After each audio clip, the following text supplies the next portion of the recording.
Hi all, ಇದು Thursday evening mini blog. ಇವತ್ತು ನಾನು ಸೋರೆಕಾಯಿ ಮಜ್ಜಿಗೆ ಹುಳಿ ಮಾಡ್ಕೊಳ್ಳೋಣ ಅಂತ ಅನ್ಕೊಂಡಿದ್ದೀನಿ. ಇದಕ್ಕೆ ಕಡಲೆಬೇಳೆ ಮತ್ತು ತೊಗರಿ ಬೇಳೆನ ನೀರಲ್ಲಿ ಒಂದು ಅರ್ಧ ಗಂಟೆ ಮುಂಚೆನೇ ನೆನೆಸಿಟ್ಕೋಬೇಕು. ಹಾಗಾಗಿ ನಾನು ಈಗ ನೆನೆಸಿಟ್ಕೊತಾ ಇದ್ದೀನಿ.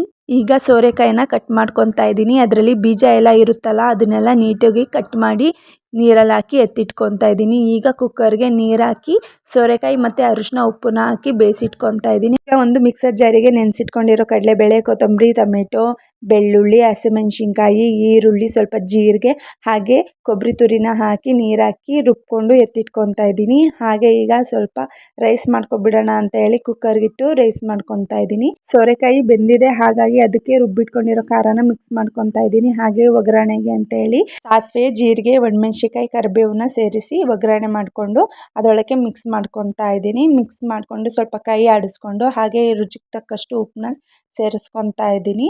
ಹಾಗೆ ಈಗ ಮೊಸರನ್ನ ಮಿಕ್ಸರ್ ಜಾರಿಗೆ ಹಾಕಿ ರುಬ್ಕೊತಾ ಇದ್ದೀನಿ. ಅದು ಸ್ವಲ್ಪ ಉಂಡುಂಡೆ ಇರುತ್ತಲ್ಲ, ಹಾಗಾಗಿ ಒಂದು ರೌಂಡ್ ಮಿಕ್ಸರ್ ಜಾರಿಗೆ ಹಾಕ್ಕೊಂಡ್ರೆ ಚೆನ್ನಾಗಿರುತ್ತೆ. ಹಾಗೆ ಅದನ್ನು ಸೇರಿಸ್ಕೊತಾ ಇದ್ದೀನಿ. ಈಗ ಮುದ್ದೆ ಮಾಡ್ಕೊಂಡ್ಬಿಡೋಣ ಅಂತ ಹೇಳಿ ಮುದ್ದೆನ ಮಾಡ್ಕೊತಾ ಇದ್ದೀನಿ. ಇವತ್ತಿನ ಬ್ಲಾಗ್ ಇಷ್ಟ ಆದರೆ ಪ್ಲೀಸ್ ಒಂದು ಲೈಕ್ ಮಾಡಿ. Thank you.